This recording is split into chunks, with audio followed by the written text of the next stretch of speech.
Welcome back to What Do They Know podcast. Brought back by High Demand this week is recording during the Jets game, so buckle up.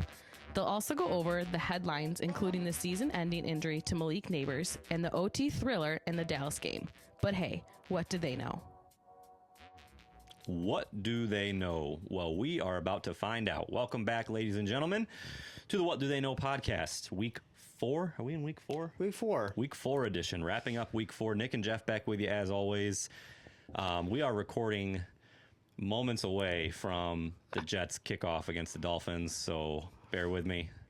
I think last year, the year before we did one, they were on Sunday night against the Chiefs, and I had like 7 or 8 outbursts. Yeah, like during the game. Yeah, prepare for loud noises. Yeah.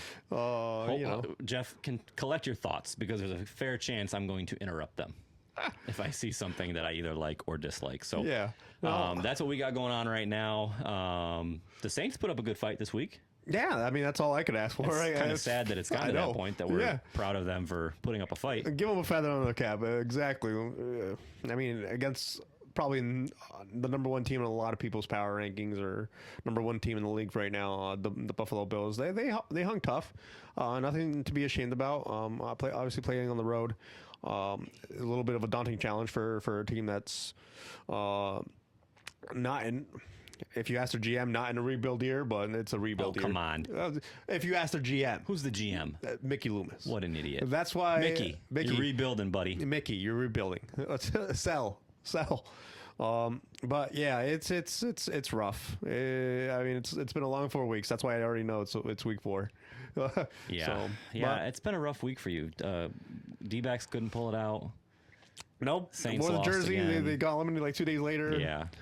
Saints 0-4. I got nothing to look forward to. I'm not a big basketball guy, but it looks like I'm gonna have to rely on Devin Booker this year.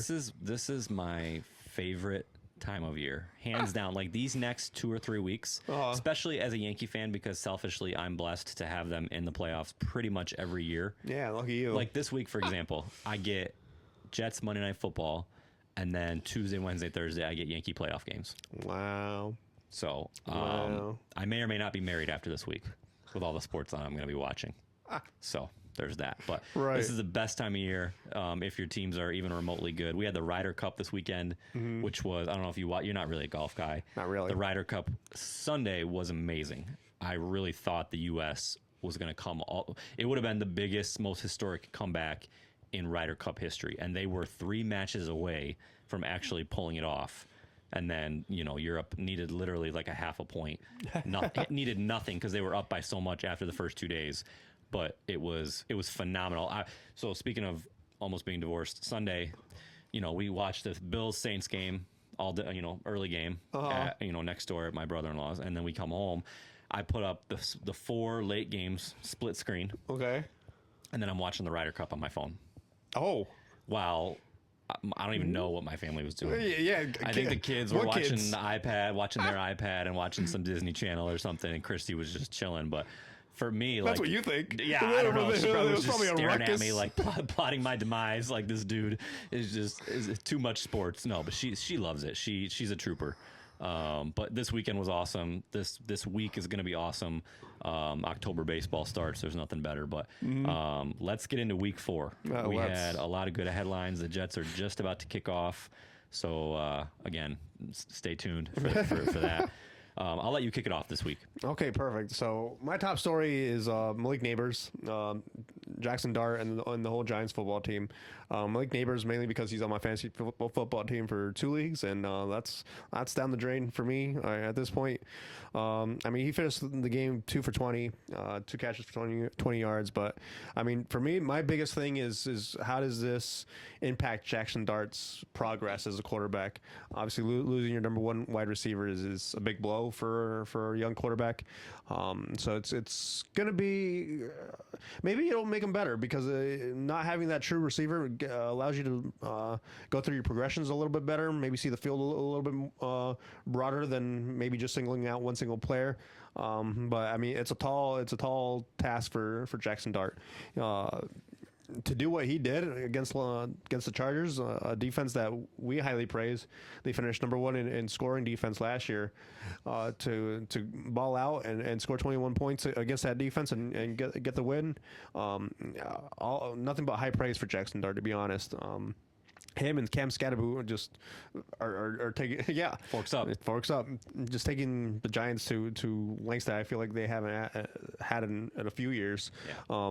So as for the future, Wan'Dale Robinson and Darius Slayton are probably going to be pick him up right now on your fantasy team. If you had Neighbors or you just need a receiver in general, pick up Wan'Dale Robinson. And Slayton, don't sleep on Slayton either. He had some of the longer catches that Jackson Dart threw.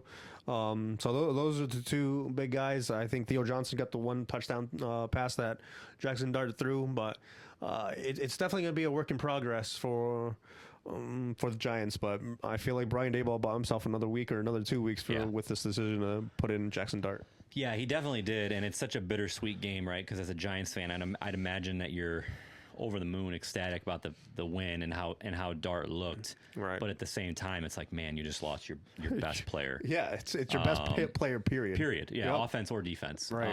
I will say, just from watching Dart, one thing, and I'll be the first to admit, I didn't watch him a ton in college. I didn't really know his game, and maybe yesterday was a fluke, but his ability to run the ball really surprised me. Right.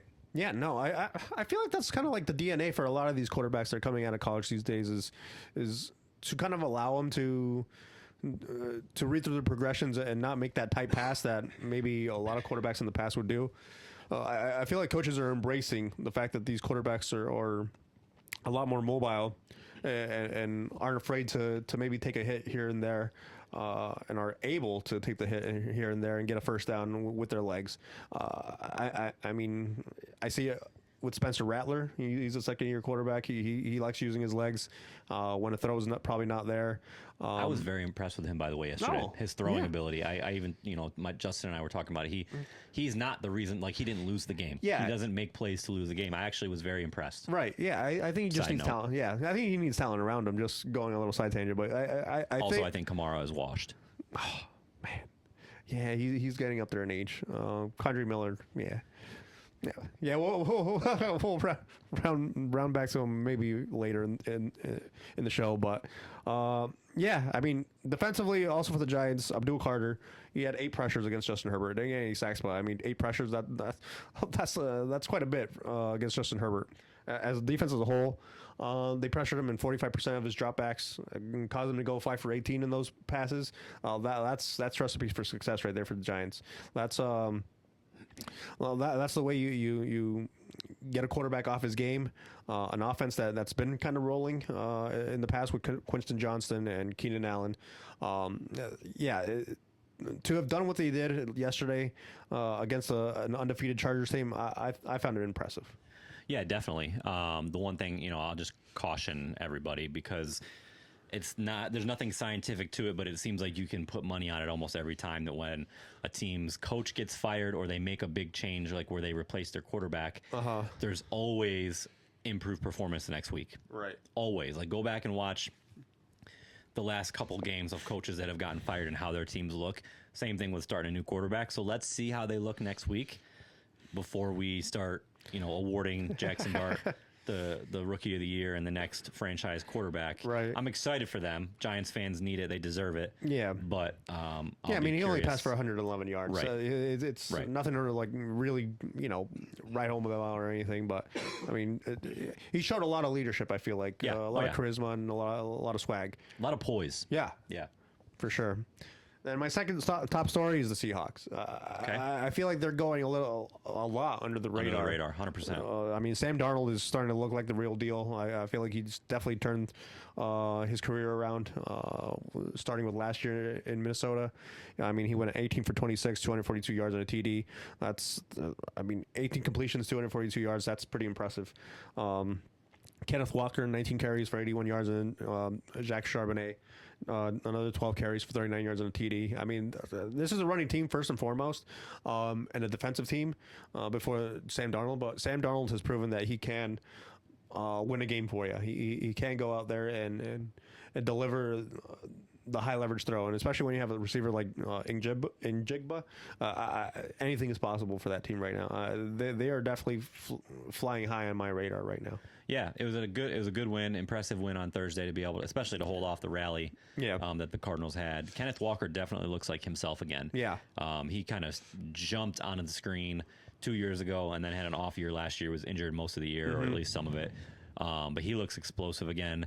Darnold looks, him and Jigba, that combination, I talked about it in the preseason, how I had high expectations, and it seems like they're going to be a really, really good combo all year. Right. And so I think their defense is really good.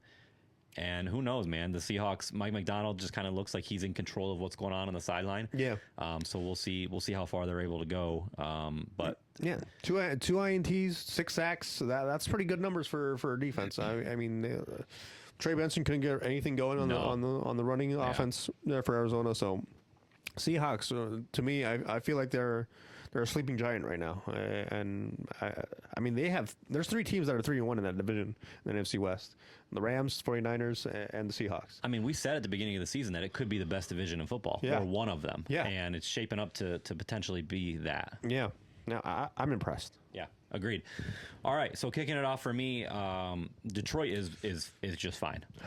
They're my top story. Detroit is back. I feel like, going into the week 1, the narrative was like, man, what are they going to look like with 2 new coordinators? They had a huge letdown last season. Are they going to be able to continue? And then it only made it worse when they laid an egg week 1 against the Packers. Right. Well, let me just tell you how many points they've scored since then. They have scored 52, 38, and 34.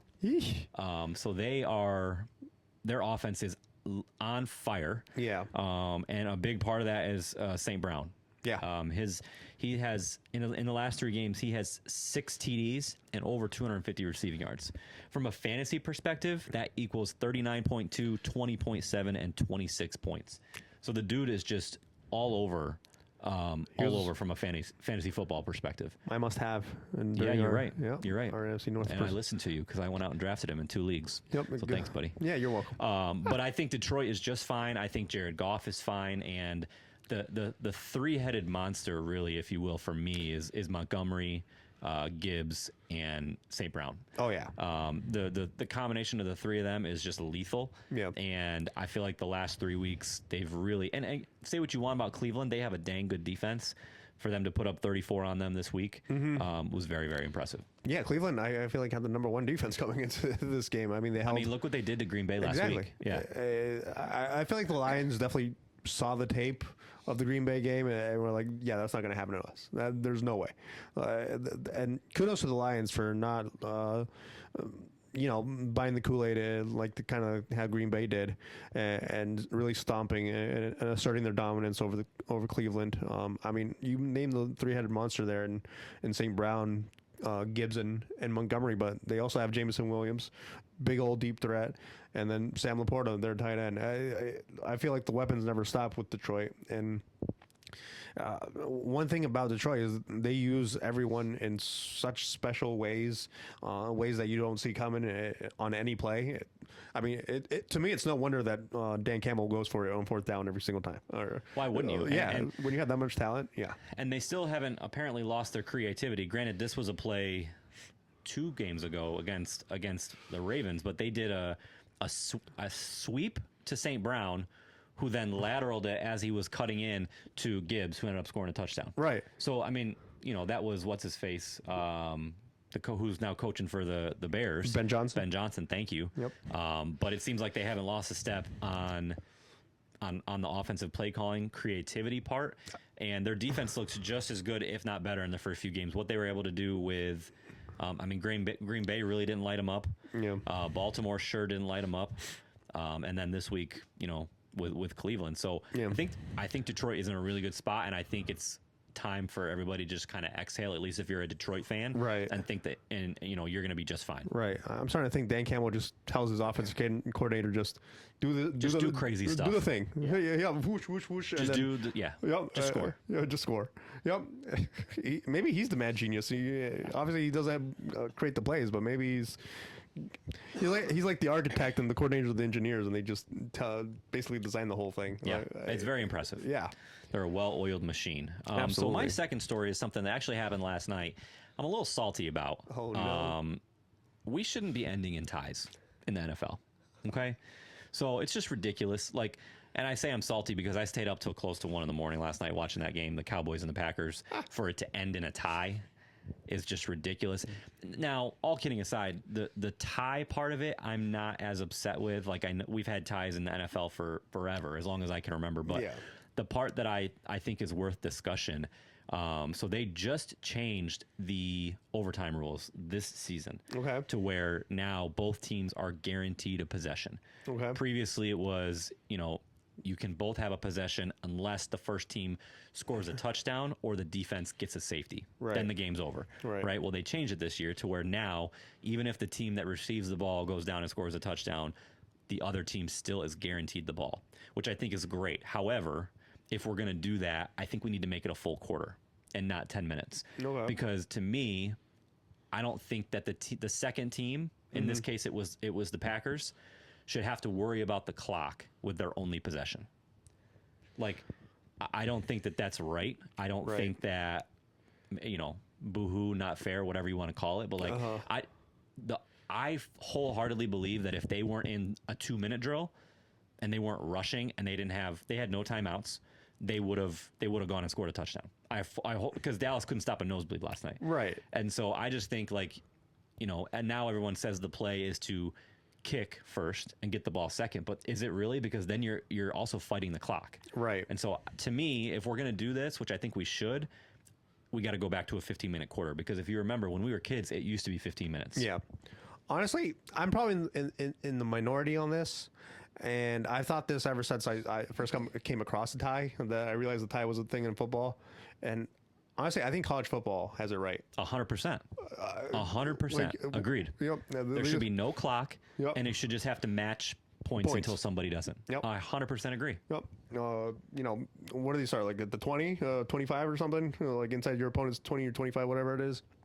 And they just try to score. Like if your defense can hold, it's going to hold right there.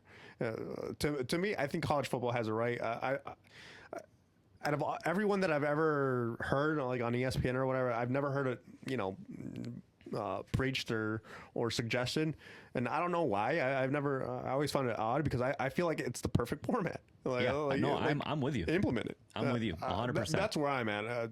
To me, I agree. If both teams are gonna have the ball, you have to extend it, because we have too many. Go.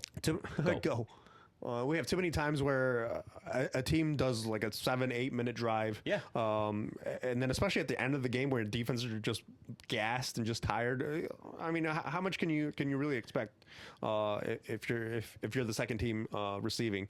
You're gonna have to be on the 2-minute drill basically the entire time. And that's pretty much what happened last night. Yeah. Dallas took at least half the quarter, so half the time, and so all of a sudden, you're fighting the clock, and you also need to match possessions or match points. Right. In this case, it was only a field goal, but I just don't where did we get 10 minutes from? Right. Like, why wouldn't we just play a quarter? Right. Or to your point, why wouldn't it just be untimed? Right. That's where I stand. We're grown adults. We should not be tying. Someone needs to win. Someone needs to we win. don't need participation trophies here. Like, somebody needs to freaking win. Where you get paid millions of dollars, fans live and die and stay up till 1 a.m. to watch these games. We don't watch for a win. The Jets are running the ball really well so far. Ooh. Yep. Yeah, no, I agree, and it makes end of the season scenarios, playoff implications, much of a headache. I don't like seeing the whole -1 at the end. Yeah, because I don't know what that does for you. I think at the end of the day, a tie helps you because you have a better winning percentage than if you would have an extra loss. I think that's how that all breaks down. But to your point, that's too much for me to try and figure out. Yeah, get it out of here. Yeah, get it out of here. Get it out of here. Come on, NFL. Come on, NFL. So that caught my eye last night, and I just think that's something that they hopefully will look at. They've done a good job over the last few years of kind of changing things as they come up. Yeah, they've been adjusting. So here hopefully they're able to do that. But, right. All right, we will jump over to overreactions, and I will let you kick it off again. Perfect. All right, so my first one is Drake May will be the best quarterback of his class. Stop. So, stop. So let me read you off some names of his quarterback class. Okay, which is last please year. do. Yeah, that'll make it a little better. Caleb Williams got drafted first overall. Jane Daniels got drafted second overall. Oh, you're wrong, dude.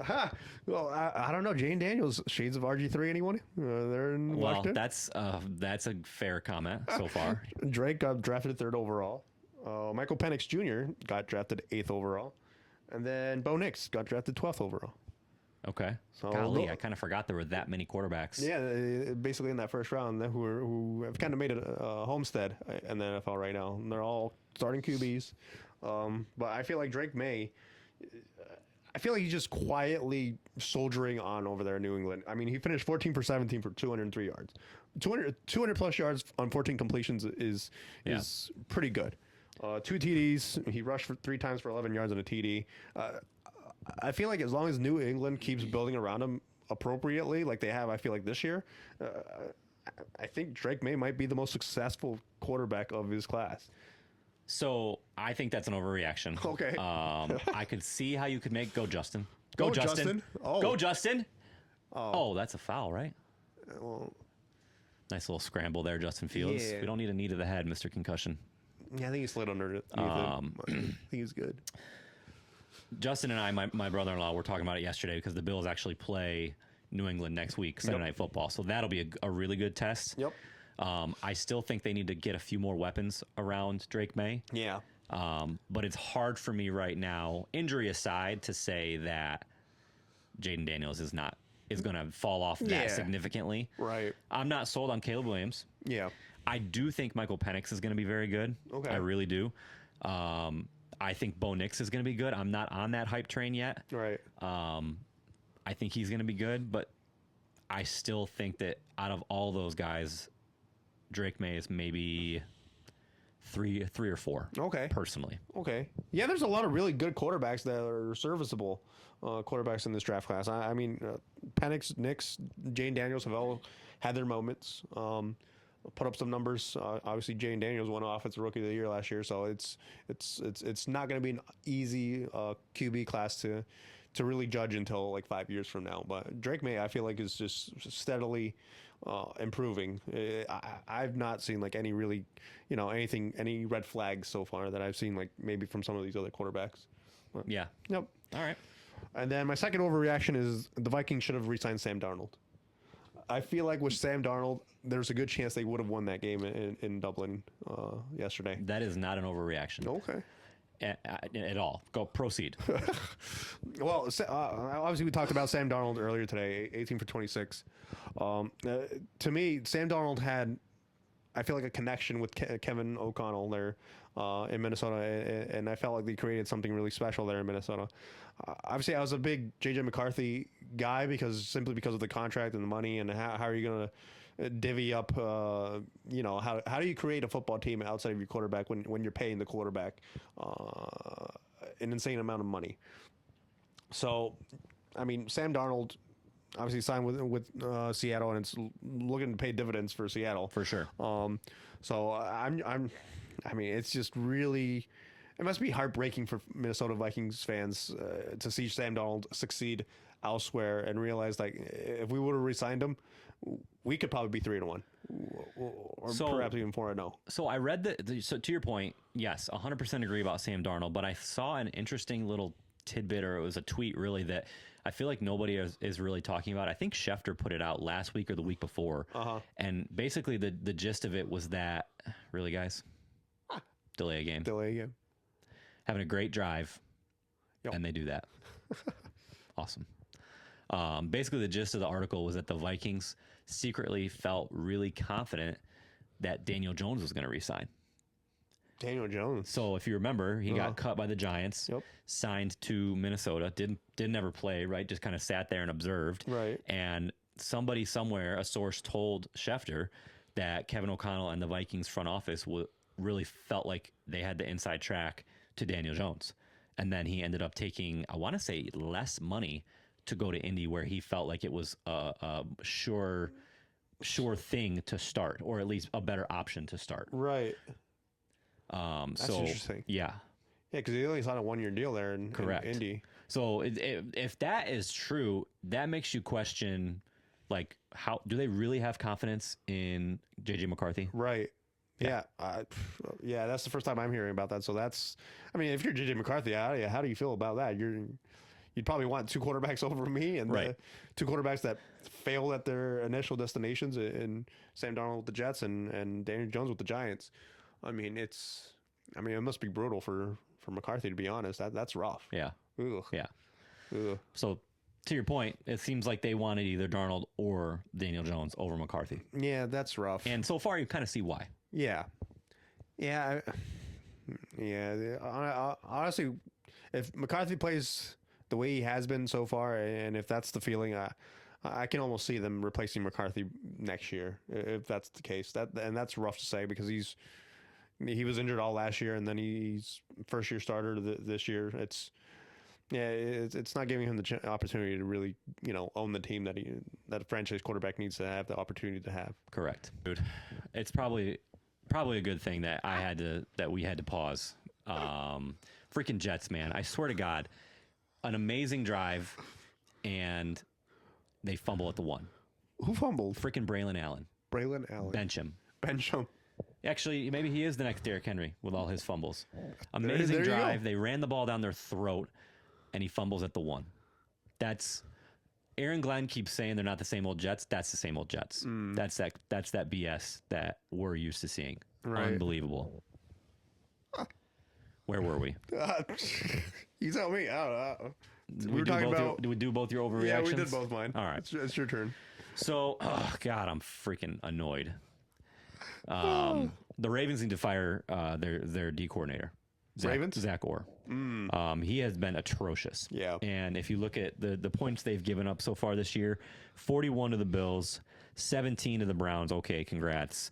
38 to the Lions, and then 37 to the Chiefs, who have looked prior to this week absolutely horrible. On offense, yes. On offense, yeah. They haven't been able to do anything. Right. So I don't know what's going on with the Ravens defense. That should have been a freaking touchdown. Should have been a touchdown. Unbelievable.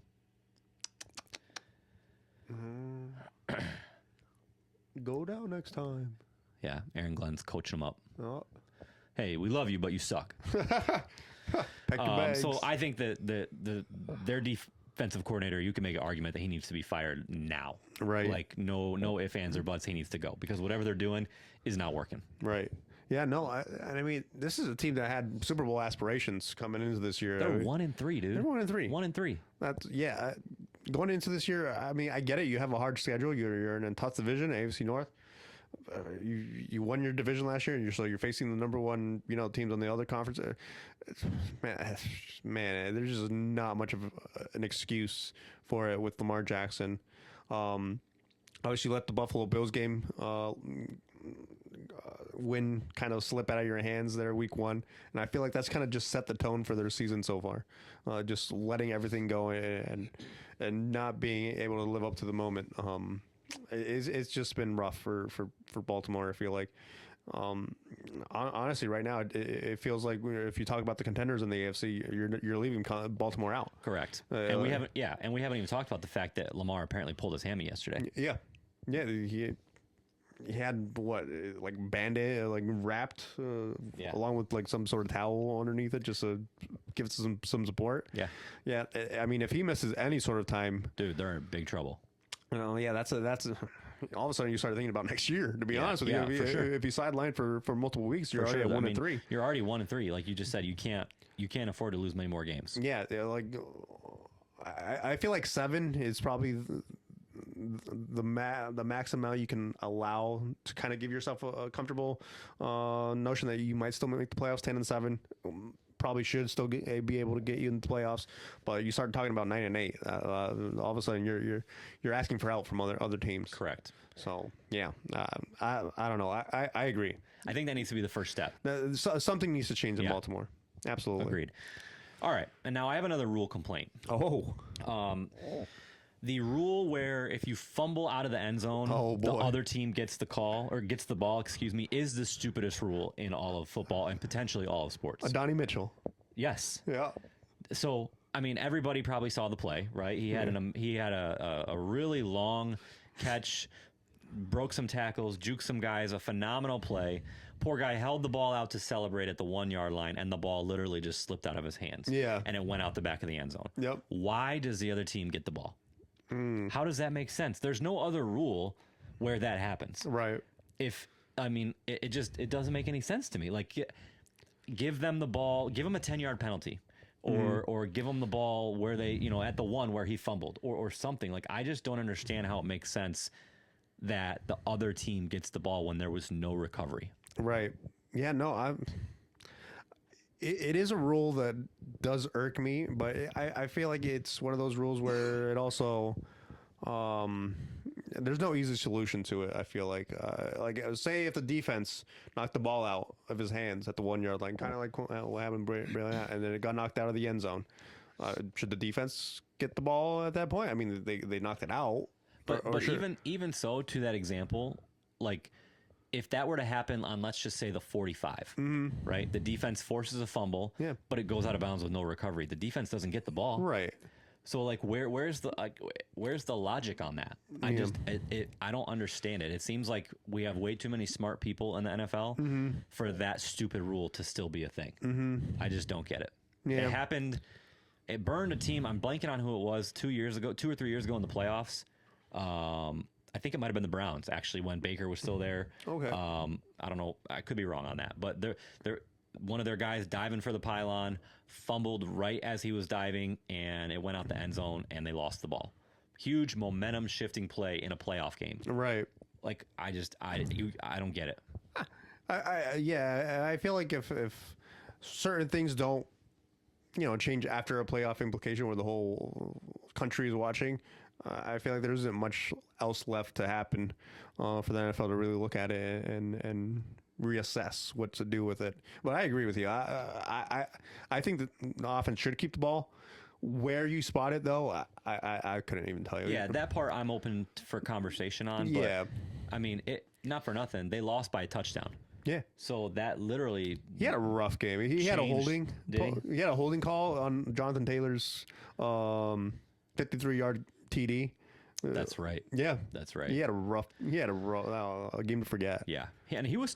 He was pacing the sideline for like 10 minutes after that fumble. I mean, he felt terrible, and rightfully so. But it was a game-changing play, and I don't necessarily know that something like that warrants a game-changing, altering ruling like that. Yeah, I don't know. I'm not on board. Right. NFL, get it fixed. Get it fixed. Get it right. All right. So we will jump over to our power rankings. I got a few change-ups here. A few people fell off. I got a new addition, but I'll let you go first. Yeah, I think number 1 and number 2 are kind of simple for me. I feel like they're the class of their respective conferences right now. Number 1, I got the Bills. Number 2, I got the Eagles. So I feel like those two are really highlighting their strengths in playing at a different level than the rest of the NFL. And then number 3, I got the Lions. I feel like they're, like you said, they're nothing to really worry about if you're in Detroit. They're coming alive at the right time. Number 4, I got the Rams now. They've impressed me. I mean, Matthew Stafford, he seems like he's not slowing down anytime soon, even though he's like 37 now. But he's revving it up. And then number 5, Seahawks. There's a little bit of a surprise team, but I felt like I needed to include them in here after I hyped them up during my top stories. Okay, that's fair. Yep. So same 2 for me. Bills 1, Eagles 2. I have the Rams at number 3. Okay. I had them, I want to say, at number 5 last week. And they had a very nice win against a team I believe is very good. Yeah. With the Colts. So I have them at number 3. I have the Lions adding to my top 5 at number 4. We already talked about them. And then I kept the Colts in my top 5. Yeah. I had them in there last week. I'm really not going to penalize them for a loss against a very, very good team with, as we just talked about, a very controversial play. Yeah. A 1-possession game. Daniel Jones looked good. Tyler Warren looked good. Michael Pittman is getting 1 million targets a game.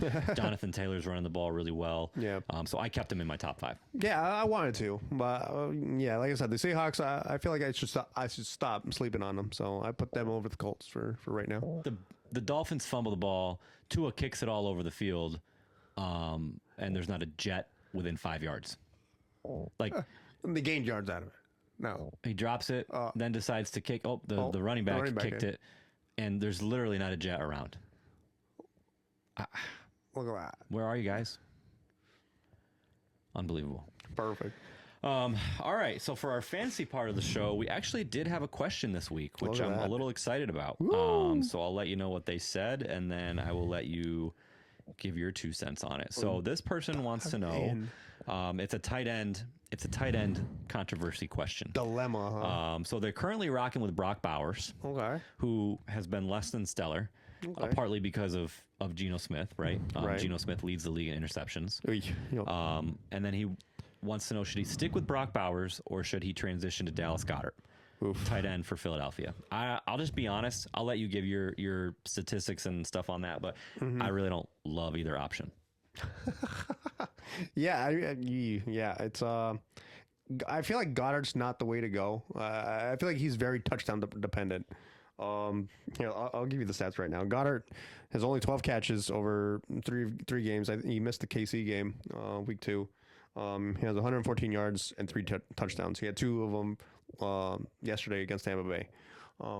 But he only had 4 catches, 37 yards, and 2 TDs. He hasn't eclipsed 45 yards receiving in any of the games. So he is a very touchdown-dependent receiver. The problem that I see with Goddard is towards the end zone is obviously you have the tush push, you have Barkley, you have AJ Brown, who's now posting stuff on Instagram. Golly, that guy. You have the receiver drummer. You have Devontae Smith there at the other side. Who goes to him? He just plays. He doesn't say anything. He just plays. Former Heisman winner, by the way. He don't care. He's like, we're just winning. So I feel like there's too many options there for Philadelphia. I mean, Jalen Hurts likes to run the ball and run for touchdowns. So to me, I feel like there's too much potential to bust with Dallas Goedert, whereas Brock Bowers has 19 catches on 27 targets, 225 yards, obviously no TDs. I mean, Geno Smith has 6 touchdowns passing, which is one more than Hurts has passing. Obviously, he leads the league in interception with 7. But 64% completion percentage right now isn't terrible. To me, I think, yes, Brock Bowers' ceiling is probably limited. But I feel like if you're really looking for a boomer bust, maybe Goddard's the play. But I feel like if you're looking for some sort of decent floor and stabilization, knowing where you're going to get, Brock Bowers is the way to go. I can't predict that Goddard's going to get 15 receiving touchdowns this year. I can't go out on a limb and say he's going to do that. Brock Bowers, I feel like his touchdowns are going to come.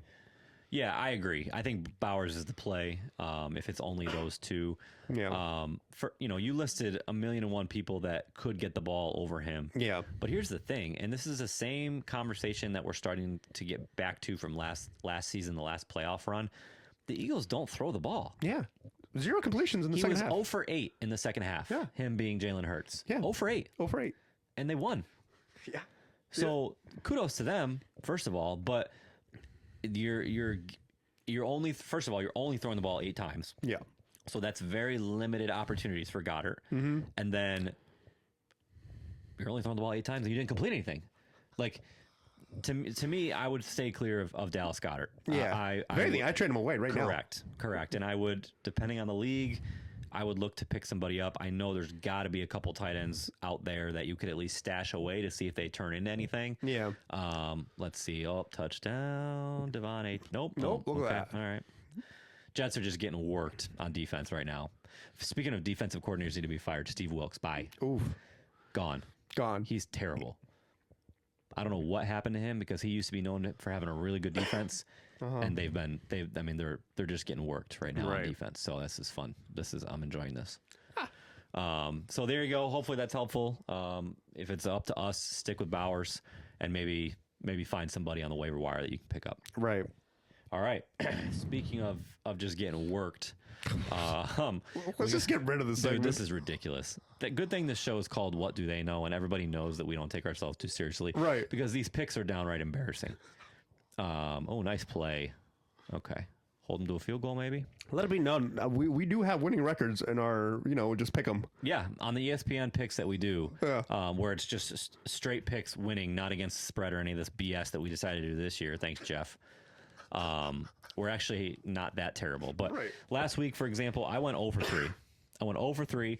So just as a reminder, I had the Ravens as my lock over the Chiefs, -2.5. I thought that was easy money. Fantastic. I had the Cards as my upset over the Seahawks. Almost happened. Almost did happen. And then I picked the Bucks over the Eagles in our game of the week. So 0 for 3, which puts me at a oh, they went for it on 4th down. Out of bounds? Only one leg? Touchdown. He's calling it a touchdown. Oh, man. Just a review. What the freak, man? Darren Waller. Straight off the couch. Straight off the couch. He said, we're playing the Jets. I'm playing. I don't know if he got his foot down. I feel like he only got one. Yeah. All right, let's see. I feel like he got his right foot down, and that was about it. Look, see, there's his right one. foot. Nope, that second one's coming down right there. Yeah, Yep. that's 2. two. Son of a gun. Yeah. Oh, Jets suck so bad. No, boy. So speaking of suck, us. 3-9 overall for me. Perfect. So how did you do? Any better? Yeah, I got one. I went 1 and 2. Had a boy. Yeah, look at that improvement. I had the Bucks over the Eagles. Obviously, that didn't happen. My lock, Chargers over the Giants. You tried warning me. I neglected it. Yeah. Yeah, I did. Yeah, no, unbelievable. So someone's gonna have to explain to me how a rookie, a quarterback making his first start. That's why it's a trap game, buddy. Terrible. Just out of here. And then my upset, the Jags over the 49ers. Look at me go. Trevor Lawrence. Yeah, that really impressed me. Packing it up. Trevor Lawrence, my man. See? That's what. So 1 and 2. Okay. What do you got this week? So my lock. So I'm like 0 and 3 on my locks. So Same. I just can't even get it right. I wish my team would win at least, and I just not even cover the spread. This is the first week where the team I picked didn't actually win, but just not cover. The first 2 weeks I've gotten the team right; they just haven't covered. Yeah. This week the Ravens just completely laid an egg. Yeah. No. My team, like if you bet against my locks, you probably have your mortgage paid off by now. To be honest with you. So, but my lock this week is going to be it's not getting any better. Probably not. Saints over the Giants. We're calling it right now. What are we doing? We're calling it right now. We're both getting off the schneid. Oh my god. 0 and 4, no longer. Both of us. When the hurting is tough, I got my boys to rally around me. I mean, in fairness, it's really this week or nothing at all. I looked at their schedule. It basically is. Careful. But a win's got to come at some point. We can't go winless. No way. So that's my lock. It's a bold strategy, Cotton. It's got to happen. Statistics. And then my upset, I got the Browns over the Vikings. Obviously, the Vikings coming back from an out of continent showdown. The Browns, I feel like have a really good defense, and Vikings are probably struggling on offense. I think it has potential. Okay. And then for game of the week, we went to Seahawks and Bucks this week, and I got the Seahawks over the Bucks playing in Seattle. It's a tough place to play, so that's where I'm going. All right. Yep. So my lock, I went Chargers over the Commanders. Actually, what was the spread in the Saints game? Did you say that? 1.5. 1.5. Okay. Yep. So I'm taking Chargers over the Commanders. Chargers are favored by 2.5, so they got to win by field goal. I feel good about this. I feel really good if Jaden Daniels doesn't play. I think that 2.5 has got to be with him playing. Right. I think because it seems way too low if he's out. Right. So I feel really good about that. My upset, I'm taking the Panthers over the Dolphins. Dolphins are favored by 1.5. Don't love that for them, even though right now they look great. Right. And then I'm actually taking the Bucks. I can't pick against Baker. I love Baker Mayfield.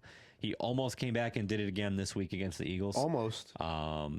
He made a couple poor throws down the stretch, but I love the Bucks. I love everything about Baker Mayfield, so I'm taking the Bucks over the Seahawks. Okay. All right. Yeah. That'll do it. So right now, we're probably the only ones watching this trash right now, actually. So we'll just lay it out. We'll just lay it out there for you. We're 9:15 left in the second quarter. Dolphins are up 10-0. Should be 10-7, but the Jets stood up real good. So that's where we're at. Hope you guys enjoyed. I'm gonna go scream into a pillow and watch this trash game. Good night, everybody. I got nothing to add. Yeah.